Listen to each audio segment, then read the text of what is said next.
Inilah babak baru dari perseteruan panas dan panjang antara LM dan RK.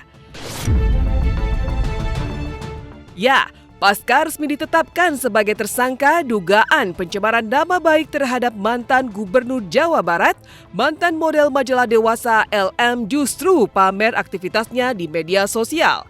Ya, selain pamer kegiatannya melakukan perawatan diri di salon, Lisa juga mengumumkan dirinya yang telah rujuk dengan Doris Setiawan, sang suami, sambil memamerkan buku nikahnya dan tampil mesra. Ada apa dengan Lisa yang tiba-tiba justru rujuk pasca ditetapkan sebagai tersangka? Padahal di saat yang nyaris bersamaan, ibu dua anak ini justru mangkir dari panggilan penyidik Bareskrim Polri Senin kemarin. Pasca ditetapkan sebagai tersangka dengan alasan sakit. Benarkah LM menghindari pemeriksaan lantaran tidak menyangka jika dirinya secepat itu ditetapkan sebagai tersangka? Bagaimana pula reaksi dari pihak RK? Dalam tema kuku rujuk, ya. Simpanan no, rujuk yes.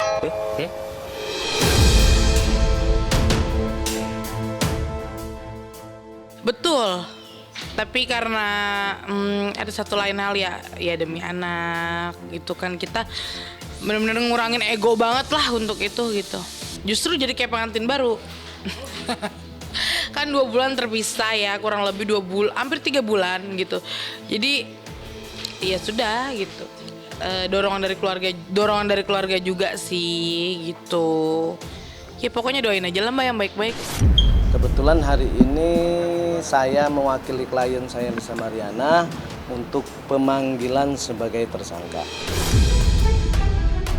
Nah, kalau masalah aktivitas live tapi di rumah kan hal yang wajar. Bukannya dia diinfus sampai nggak bisa jalan. Kita ada suratnya sakit tipes kemarin dari dokter dirawat dan itu resmi ada barcode-nya. Nah, penetapan tersangka ini sekali lagi bukti bahwa apa yang disampaikan Lisa Mariana itu kebohongan belaka. Kemudian fitnah yang sangat keji. Kalau hari ini Lisa Mariana tidak hadir, sekali lagi ya kami sangat menyayangkan. Harusnya kooperatif untuk dipanggil sebagai tersangka.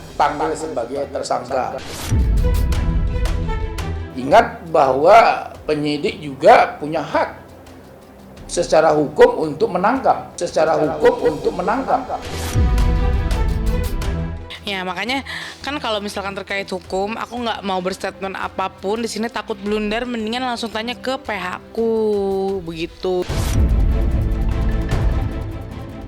Kabar penetapan LM sebagai tersangka ternyata telah sampai pula di telinga Barbie Kumalasari, sahabatnya. Barbie sendiri mengakui ia sudah menduga jika sahabatnya itu akan ditetapkan sebagai tersangka terkait laporan RK tersebut. Apa alasannya? Di sisi lain, selain menepis tudingan LM halu, kuasa hukum Lisa pun tetap bersikeras adanya hubungan spesial di masa lalu antara LM dengan mantan Gubernur Jawa Barat itu. Meski hasil tes DNA bukanlah ayah biologis dari Putri Lisa. Ya sudah, dari awal itu kan dari sebelum di tes DNA juga saya sudah bilang selesaikan aja kasusnya. Jangan sampai berlarut jadi panjang karena ini akan membahayakan kamu sendiri. Dan kamu ketika DNA itu tidak terbukti kamu pasti jadi tersangka.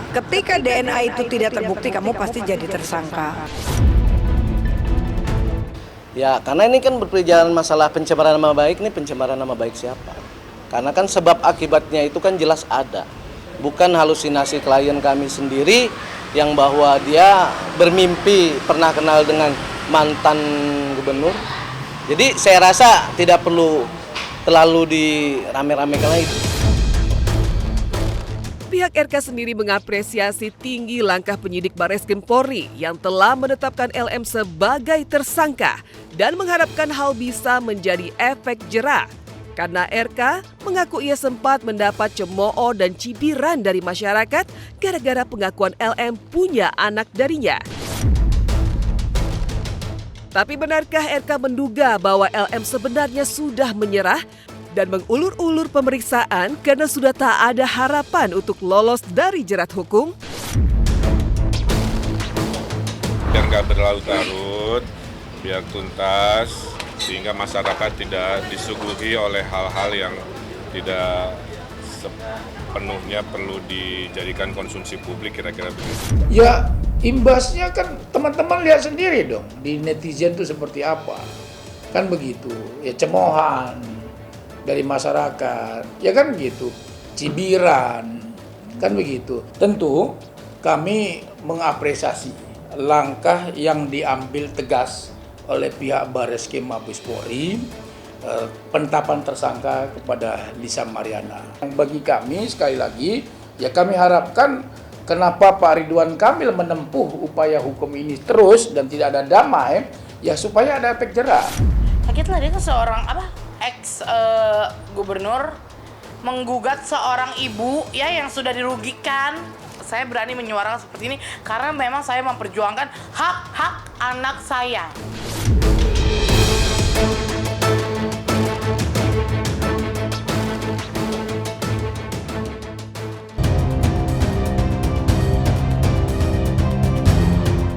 Pemirsa Silet, jika Lisa Mariana rujuk, berbanding terbalik, sidang mediasi perceraian antara aktor Eza Gionino dan Meza Aulia Korita kembali digelar di Pengadilan Agama Cibinong kemarin.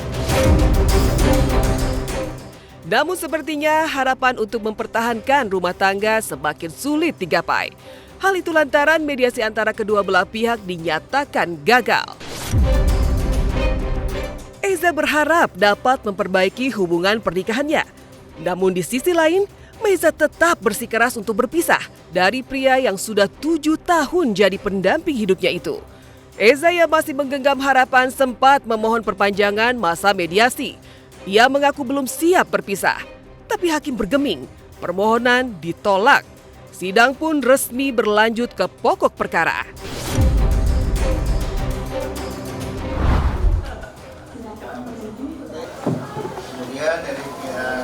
Dan akhirnya saya juga udah ngobrol juga sama Mas Raka untuk cobalah gitu kita komunikasikan dengan pengadilan.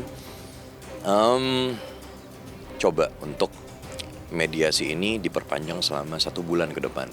Karena kan sudah dikuasakan juga kita, prinsipal itu hadir pada saat mediasi saja. Selebihnya itu memang kuasa hukum yang hadir di persidangan begitu. Di balik berbagai lika-liku di ruang sidang, tersimpan rindu yang tak terbendung. Eza bahkan sampai terbang ke Medan demi menjenguk buah hatinya yang sedang sakit. Suhu tubuh salah satu anaknya yang sangat tinggi membuat Eza tak kuasa menahan naluri seorang ayah. Ia pun langsung datang dengan cinta, menunjukkan perhatian yang begitu luar biasa. Bahkan Eza masih mengakui cintanya kepada sang istri. Tak ada dendam. Yang ada hanya harapan untuk dapat kembali bersama-sama.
Meski sempat berpikir untuk memperjuangkan hak asuh, Eza akhirnya memilih jalan damai.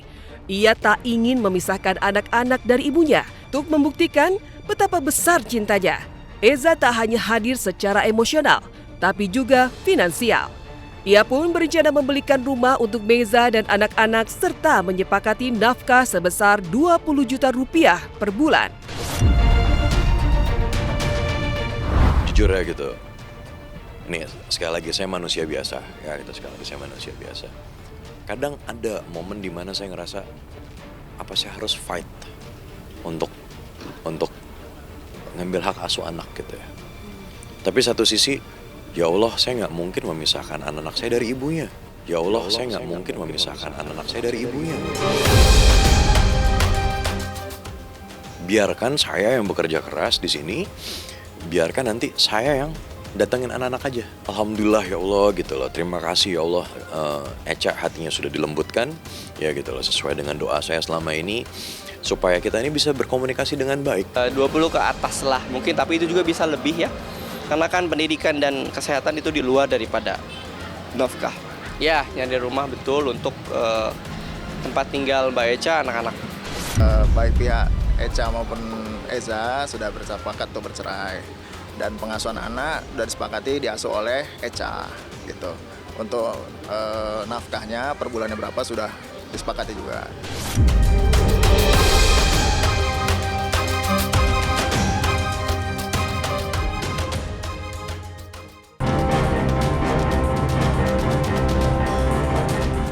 Menepikan gagalnya mediasi antara Eza Gionino dan Meiza, sang istri, inilah kabar mengejutkan dari Ayu Khairun Nurisa. Pasca eks-karyawan Asanti itu ditetapkan sebagai tersangka, kini muncul korban-korban dugaan penipuan yang menyebut diduga terafiliasi dengan Ayu. Berawal dari kasus dugaan penipuan dengan modus perjalanan umroh, sejumlah korban menuturkan mereka menjadi korban penipuan serta mencurigai adanya dugaan keterkaitan dengan Ayu karena para korban menemukan beberapa foto yang menunjukkan kedekatan antara Ayu dengan Novi, terduga pelaku utama dugaan penipuan umroh tersebut. Lalu benarkah memang ada dugaan keterkaitan Ayu Khairun Nurisa hingga menyebabkan kerugian 600 juta lebih?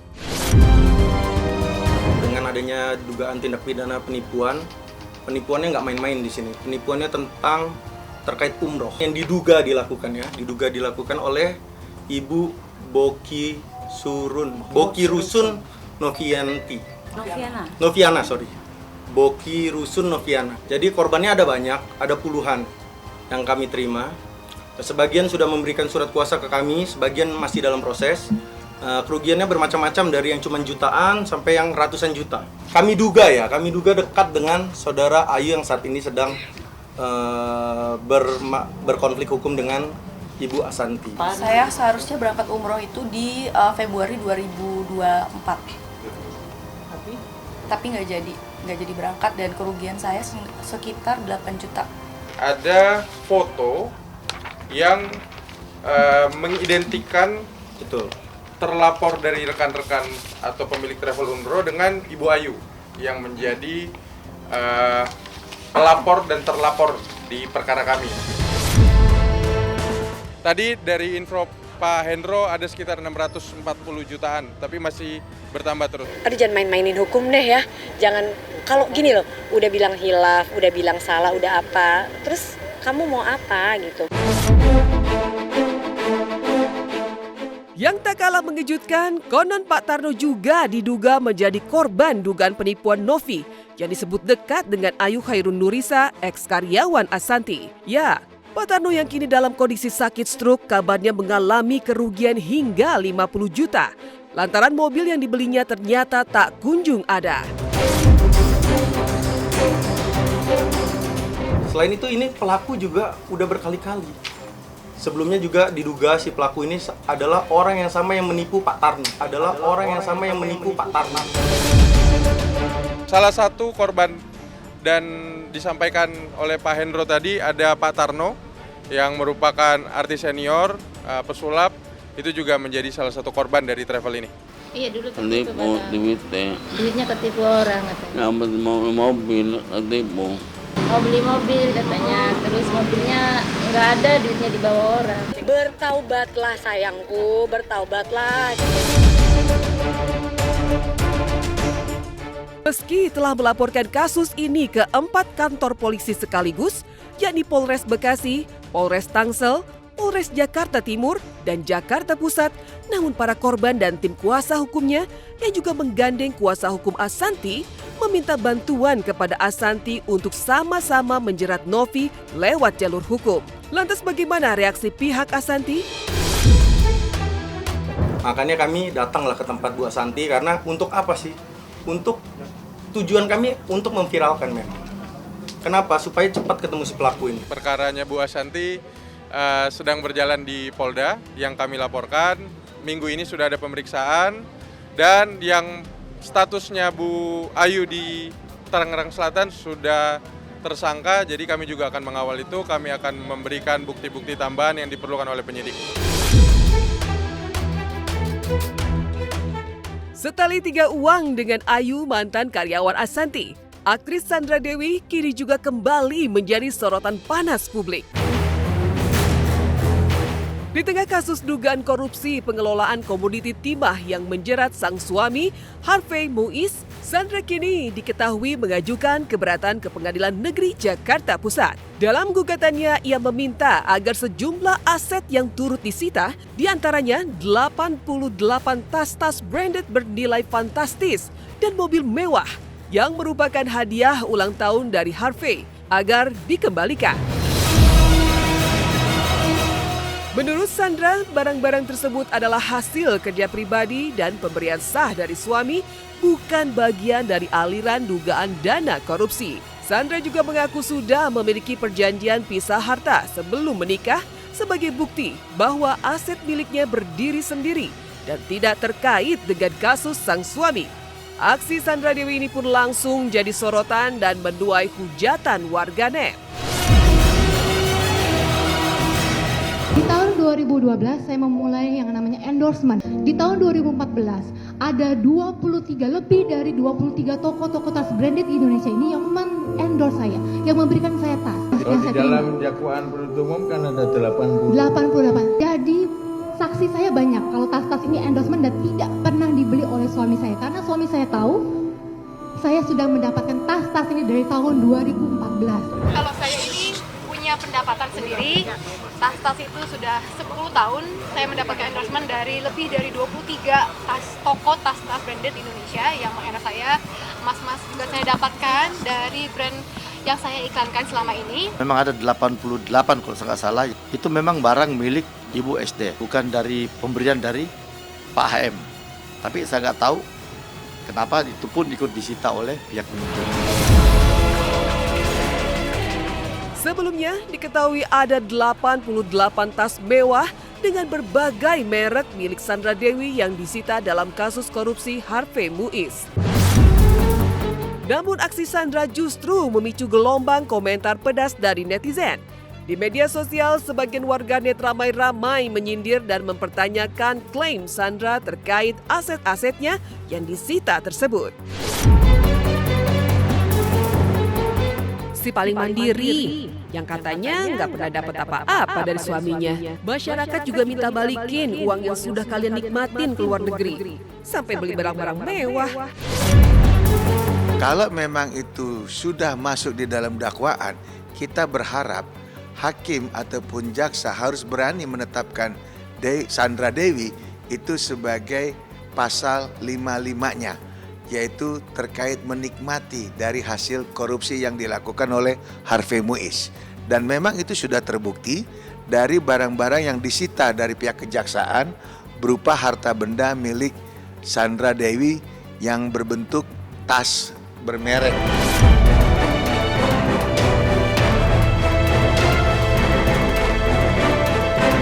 Padahal aku yang artis, tapi mereka yang jago acting.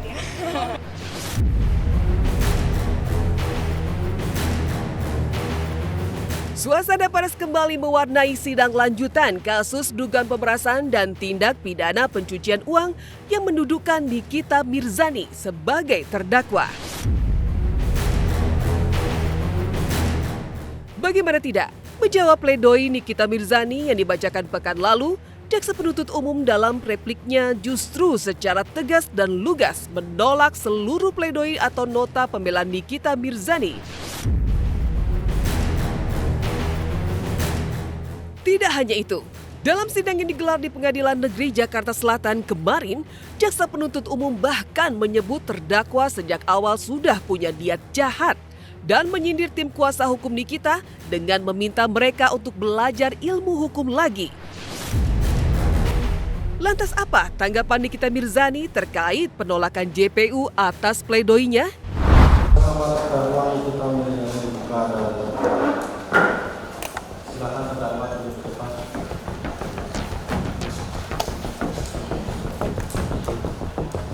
Kami penuntut umum berpendapat terdakwa Nikita Mirzani melakukan penggelapan fakta hukum. Penuntut umum merubah pasal dan surat dakwaan haruslah tidak berdasar dan haruslah ditolak.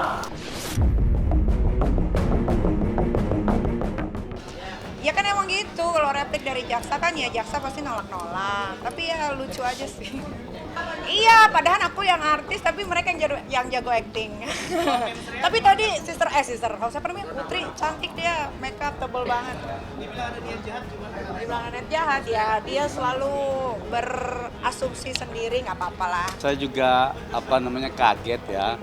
Ini jaksa seolah-olah bermasalah pribadi sama kami. Jaksa ini tidak lagi menjalankan tanggung jawabnya sebagai jaksa atau pengacara negara gitu kan. Dia seolah-olah mengatakan kami belajar lagi, artinya tidak pintar, begitulah kira-kira ya.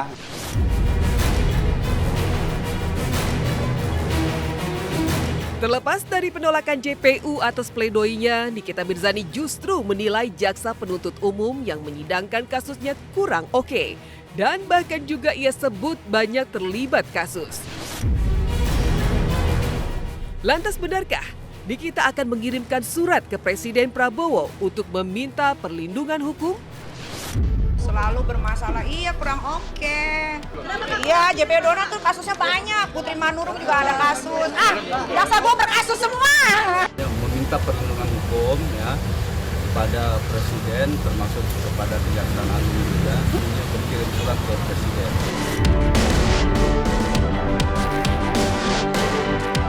Jika Nikita Mirzani masih bersidang dengan tuntutan 11 tahun penjara, berbeda dengan Ahmad Zoni yang sudah harus menjalani hukuman penjara di level penjara dengan penjagaan maksimum, yakni Nusa Kambangan. Dan kini tengah heboh beredar foto Ahmad Zoni yang sudah berada dalam tahanan high risk Nusa Kambangan, Cilacap, Jawa Tengah.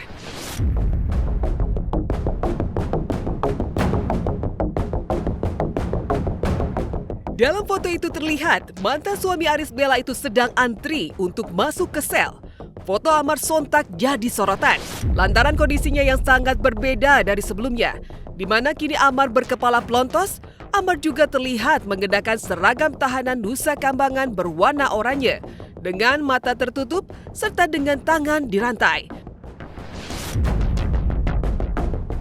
Yang juga jadi sorotan, Amar terlihat membawa jerigen air 5 liter, gelas plastik, dan selimut.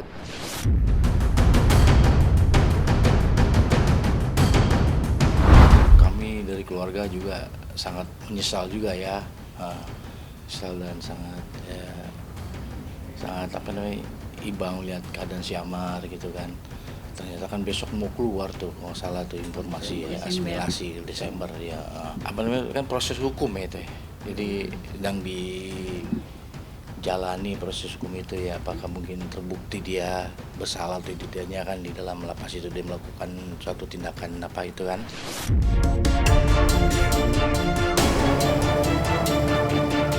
Tapi di luar penampakan Amar yang sudah sampai di Nusa Kambangan, kini juga tak kalah jadi sorotan adalah klarifikasi dari Direktur Jenderal Pemasyarakatan Kementerian Imigrasi dan Pemasyarakatan Mas Hudi yang meluruskan bahwa Amar bukanlah pengedar dalam rutan, melainkan kedapatan memiliki 1 linting ganja saat ada penggeledahan mendadak pada Januari lalu. Lalu benarkah klarifikasi ini membuat keluarga Amar dan kekasihnya lega? Kasus masalah Amar Zoni itu pada bulan Januari, ya, udah lama yang lalu. Dan ini pada saat kegiatan pemeriksaan penggeledahan rutin yang dilakukan oleh baik itu kalapas, rutan 1 bulan 2 kali. Ditemukanlah itu satu linting, itu sudah SP kedua, ya kan, sehingga dilimpahkanlah kejaksaan. Nah, sehingga salah satu komitmen disampaikan bahwa itu bukan peredaran, bukan peredaran. No, itu kan baru berduga loh, jangan salah, pengedar, pengepul, pecandu itu beda, baru diduga pengepul gitu. Tapi kan belum terbukti itu benar atau enggaknya, makanya saya balik lagi, nanti kita tengok aja di fakta persidangan. Saya yakin abang saya bukan orang seperti itu. Saya yakin 100% Bang Amar bukan pengedar, tapi Bang Amar adalah korban. Dia kalau kita lihat ya ada waktu kita lihat ke sana waktu sebelum kejadian ini ada perubahan lah, dia ada sholat, ada apa yang kayak ada Kamis. Kita tetap mensupport, dari keluarga supaya kuat Amar, tegar, hadapi cobaan, mungkin cobaan ya, teguran, cobaan.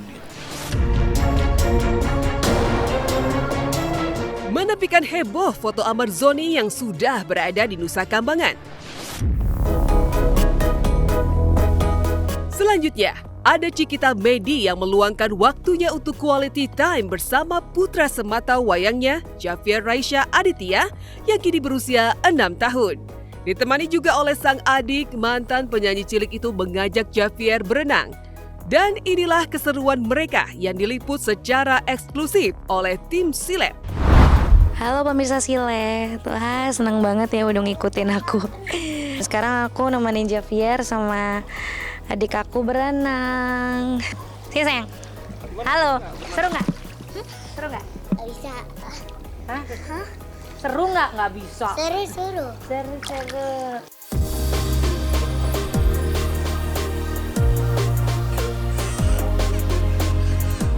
Dia sebenarnya tuh takut air. Waktu di situ suka disengin sama bapaknya. Ya udah akhirnya sekarang beraninya malah sama adek aku. Dan aku juga maksudnya undang guru juga tapi lagi nggak jadwal nyariin.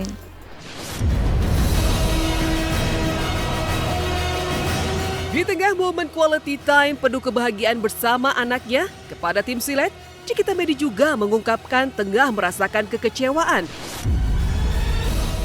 Karena diminta oleh sang suami, Indra Aditya, untuk mengembalikan mahar dan sejumlah harta setelah pernikahan mereka kini tengah berada di ujung tanduk dan sedang proses persidangan di PA 3 Raksa Tangerang.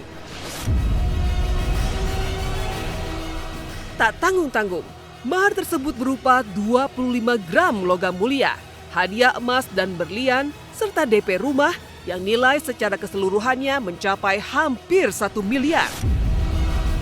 Lantas bagaimana reaksi Cikita dengan tuntutan pengembalian itu? Di saat sang suami sudah tak pernah menafkahi lagi?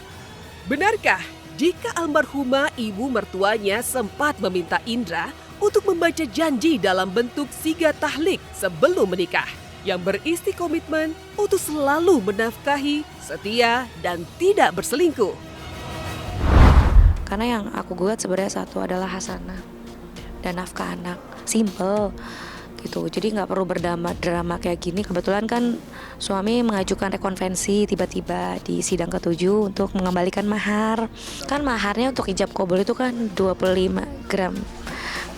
Logam mulia 25 gram dibayar tunai. Nah terus habis nikah aku ada nabung 5 gram. Masa digugat lagi, itu kan tabungan aku. Cuman memang berangkasnya dia tahu gitu. Tapi kan kita nggak kepikiran dia akan seperti itu. Barulah dia memberikan aku anting berlian setiap ulang tahun. Entah itu kalung juga. DP sama angsuran. Jelas DP ini hasil penjualan dari apartemen kami berdua. Punya berdua. Kita ngomongnya berdua karena kita apa-apa berdua. Dan itu udah sepakat gitu. Dan memang aku tidak pisah harta juga. Karena aku juga melihat dia juga sosok yang kerja keras di awal. 900 jutaan itu berikut maharnya. 900 jutaan itu berikut maharnya. Seingat aku, almarhum mama mertua aku sempat mengucapkan ke aku sebelum kita menikah, jika kalau bisa nanti Indra disuruh baca siga tahlik. di mana dia berjanji kepada istrinya akan selalu membersamai, menafkahi, dan tidak menyelingkuhi ya. Kan biasanya singkat taklik kayak kurang lebih kayak begitu ya. Mohon maaf kalau aku salah. Tapi waktu itu almarhum mama mertuaku udah bilang, jadi kalau misalnya Cika kenapa-napa nanti sama Indra, kau bisa tuntut dia pengadilan. Kalau ngomongin sakit mah, aduh, sakit banget. Gitu loh, udah. Saya bisa bertaruh ya. Nggak ada lelaki yang sekuat saya. Bisa bertahan menghadapi berbagai macam intimidasi, hujatan selama 4 tahun, cacian, makian, rendahkan, sampai akhirnya kekerasan berkali-kali, dan masih bertahan selama 4 tahun.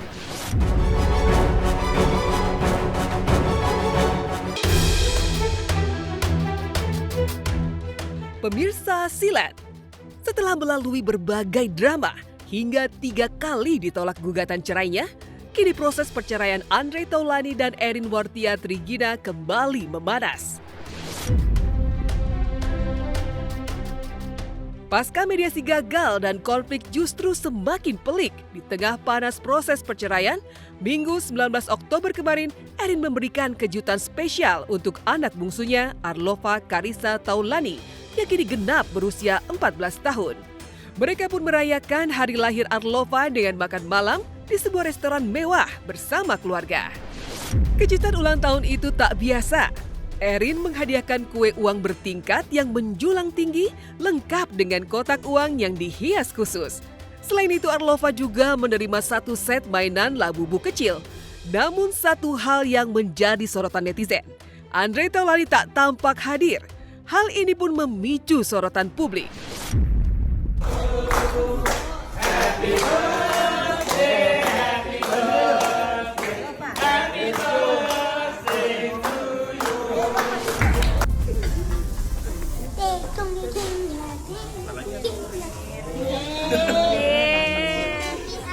Masa fotonya nggak difotoin? Udah ada foto. Oh, tadi warnanya biru ya, Love. Yang ini kok yellow ya? Warna grey. Nah, ini coklat. Oh, coklat. Oh my god, lucu banget. Kalau aku belum. Oh iya, benar. Oke. Ya, sebentar.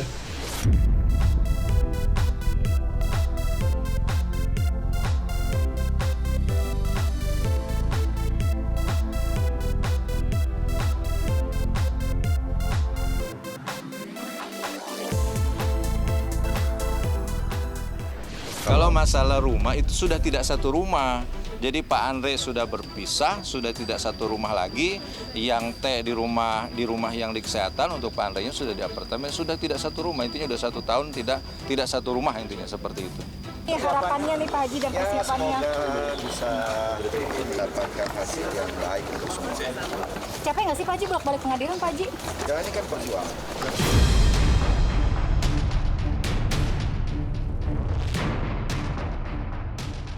Sebelumnya, Erin juga menjadi sorotan saat akhirnya angkat bicara lewat unggahan di akun media sosialnya. Erin pun diduga menyindir menyebut dirinya sudah cukup bersabar. Tapi kali ini, ia tak akan tinggal diam. Jika Andre terus membuat kegaduhan, ia bongkar bukti-bukti dugaan pengkhianatan sang suami. Selama ini saya sabar, saya diam, saya ikhlas selalu kena fitnah. Saya tetap jaga nama baiknya. Tapi tunggu tanggal mainnya ya pemirsa dan netizen Indonesia. Bila dia terus-menerus bikin kegaduhan di media atau sosmed yang merusak kesehatan mental, pikiran, dan mengganggu kebahagiaan anak-anak saya, dengan senang hati saya membongkar semua perbuatan dan pengkhianatannya selama ini. Tulis Erin. Saya tidak tahu pastinya, tapi tentunya ketika ada permasalahan seperti ini buat seorang perempuan, seorang ibu tentu berpengaruh ya. Kadang-kadang kita tahu kan kalau kebanyakan pikiran gitu ya pasti jadi sakit. Bu Erin pun dari tadi saya sampaikan tidak ada, hanya Bu Erin tidak mau memberikan ruang, tidak mau memberikan bahan untuk pihak-pihak yang tidak bertanggung jawab, pihak-pihak yang memang tidak suka terjadinya suatu hal baik itu berkomentar. Jadi saya pikir itu wajar karena ini ada privacy ya. Jadi semua sudah dilewati sehingga ada keputusan seperti ini, itu adalah keputusan yang terbaik untuk kami berdua. Udah pertimbangannya sudah cukup matang. Matang.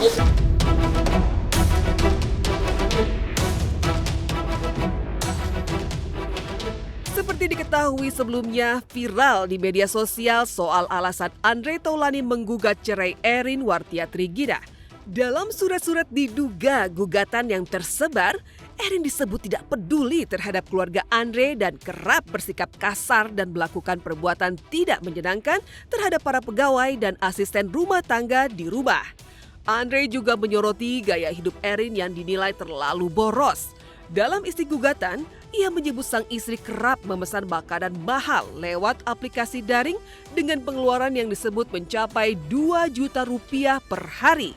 Jika diakumulasi biaya makan selama sebulan, bisa menyentuh angka 40 hingga 50 juta rupiah. Dokumen gugatan itu langsung memicu kehebohan publik. Di sisi lain, Erin memilih untuk melawan balik. Pemirsa dan netizen Indonesia, kalian bisa berpikir, kenapa gugatannya sampai ditolak 3 kali?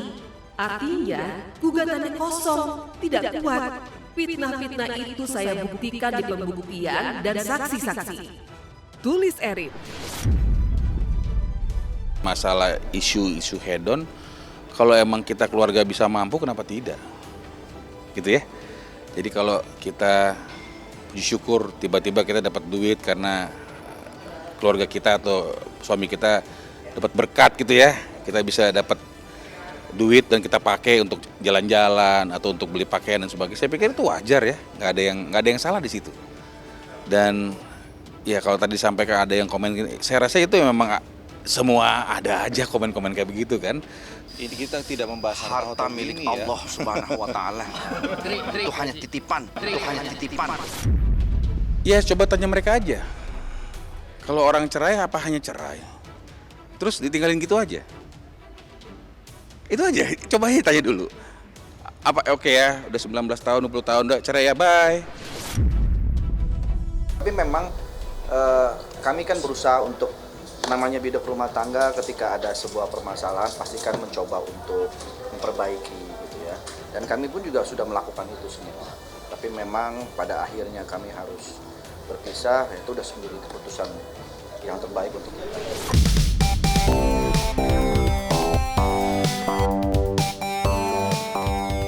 Jika ulang tahun Arlova dirayakan di tengah perceraian kedua orang tuanya, ulang tahun komedian senior Tukul Arwana dirayakan di tengah proses penyembuhan pasca sakit.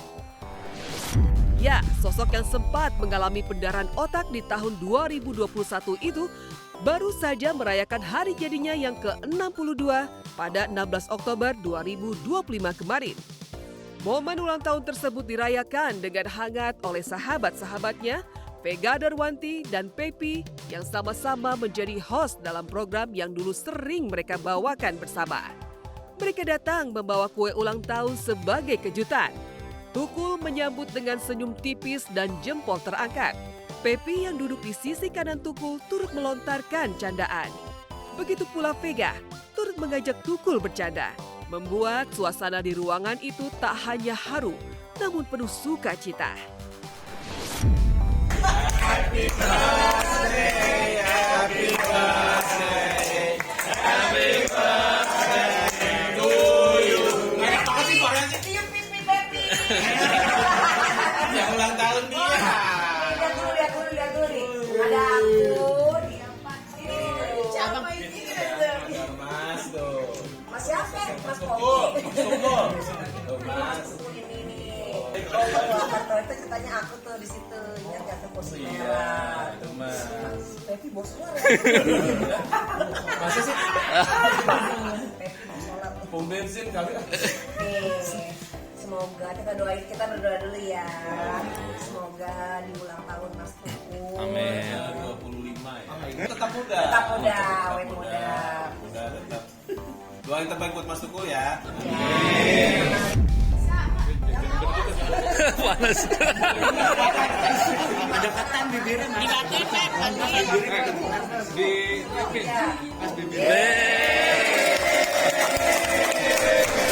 kondisi Mas Tukul sekarang seperti apa? Aduh ya Allah, sahabat aku ini, kakak aku, guru, mentor, Mas Tukul. Ya pokoknya setiap ulang tahun tuh aku selalu nggak pernah lupa ya, karena kebetulan ulang tahun Mas Tukul tuh memang berbarengan dengan ulang tahun mama mertuaku. Jadi selalu inget, aku tuh selalu biasanya tuh selalu kasih kado ya sama Mas Tukul ya, meskipun Mas Tukul jarang ngasih kado buat aku ya. Tapi ya itulah, biasanya aku suka kasih surprise. Ya lebih aku aku mungkin lebih akan ngedoain Mas Tukul aja, semoga lekas sembuh.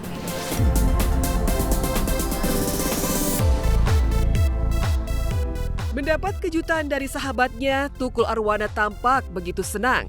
Sesekali ia menoleh ke kanan dan ke kiri sembari tersenyum.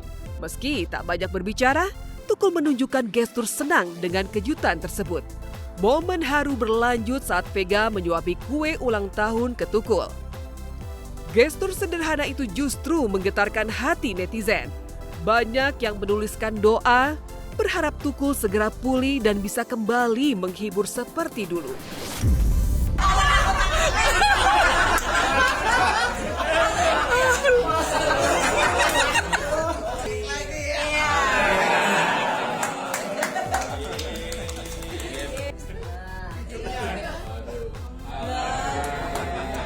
Mas Tukul sehat pun, Mas Tukul tuh anti banget yang artinya tuh orang tuh ngasihanin Mas Tukul tuh paling gak suka, karena kan menurut aku Mas Tukul tuh orangnya optimis. Jadi aku kalau datang itu kasih semangat, ya pokoknya ngasih Mas Tukul semangat deh dia.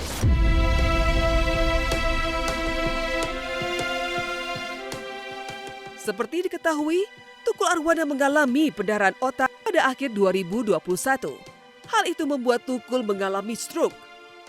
Di tengah perjalanannya menuju pemulihan total, Tukul terus menunjukkan semangat hidup yang tinggi.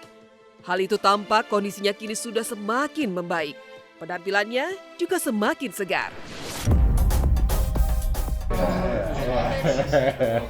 Udah, yuk. Bisa ya kok. Bisa dong. Ya pokoknya sekarang sih kesini tuh Mas Tukul tuh udah jauh lebih baik, udah lebih enak gitu menurutku. Udah tinggal pemulihan. Memang masih harus terus fisioterapi, tapi menurutku progresnya tuh semakin kesini semakin oke banget gitu.